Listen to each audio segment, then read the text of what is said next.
You open your eyes, but there's a problem. You're a Neanderthal. Congratulations, you woke up in the worst possible time to be alive. The first thing you feel is cold. Really cold. You're lying on top of animal hides that reek of rot and frozen urine because you don't wash anything, ever. Your body is covered in dirt, dried blood, and probably feces from something you don't even want to know about.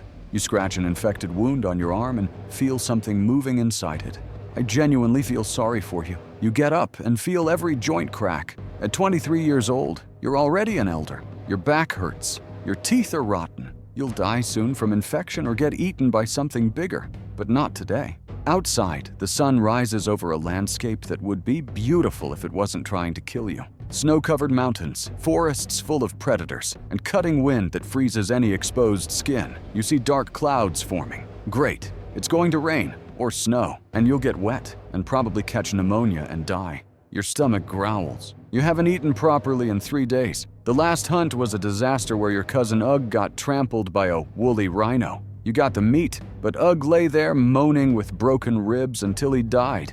Nobody cried much. The rest died. Hunger, cold, infection, childbirth, cave bear attack, and your Uncle Grok, who just went to sleep and never woke up. Your companions look at you expecting you, the best hunter, to have some brilliant idea. And you have one. Yesterday, you saw dancing red light, heat, fire. Lightning struck a tree and it started burning. That was power. That was the solution. You just need to get some. You explain your plan, go to the burning tree, get fire, bring it back. They look at you like you're crazy. They're not wrong.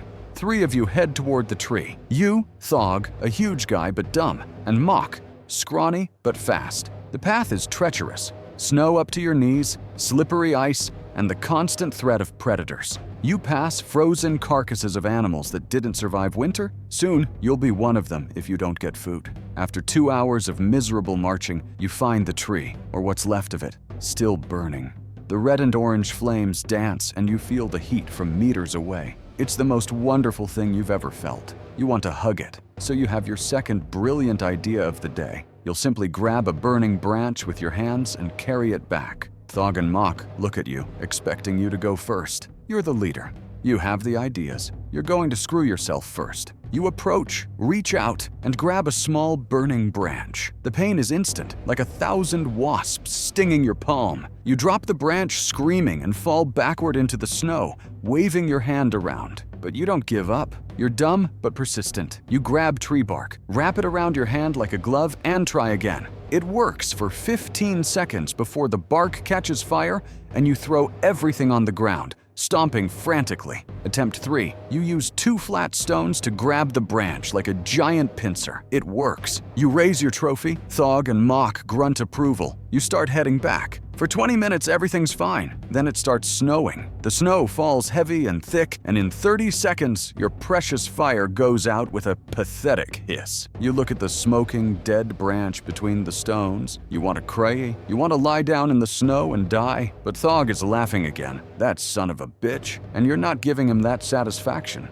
You go back to the tree. It's still burning, but less and less. You have a new idea. You need to protect the fire from snow. You look around and see the skull of a dead moose. Perfect. You put hot embers inside the skull and partially cover it with more bark. It's ugly, smells like burning bone, but it's working. The embers stay alive inside the skull, protected from snow. The walk back is a different kind of hell. The skull is really hot, and you have to switch hands every few minutes. Your hands are burned, blistered, bleeding, but you have fire. You have a future. You have hope. Then you see the others. They're human, but different. Taller, leaner, smaller foreheads, better clothes, better spears. And they already have fire. Real fire. On torches. Homo sapiens. Your enemies. Your replacements. 5 of them. They saw you. They talk among themselves in that strange, more complex language. You don't understand, but you get the tone. They're assessing if you're a threat. You and your group huddle together. The Homo sapiens leader points to the forest behind you,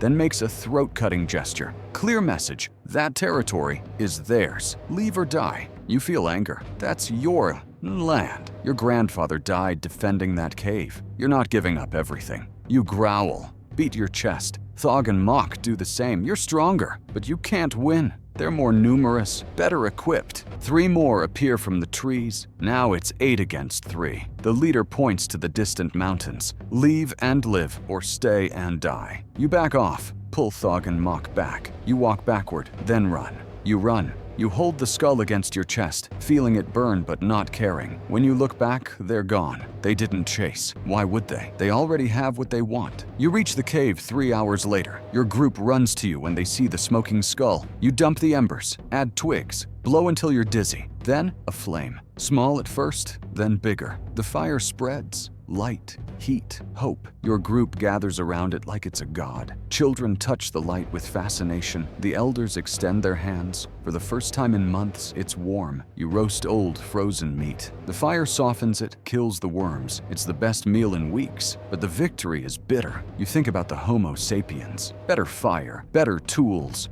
Greater numbers. They're everywhere, taking territories, competing for resources. You look at your group, 6 people, tired, wounded. You know this is the end. Not today, but soon. Your species is losing. But today, you have fire. Today, you have food. Today, you're alive. And that's already a victory. Night falls. You feed the fire, learning to keep it alive. Your group huddles around the flames. You lie down on the hides, but today they don't seem so bad. You're warm for the first time in months. Your burned hands hurt, but it's a distant pain.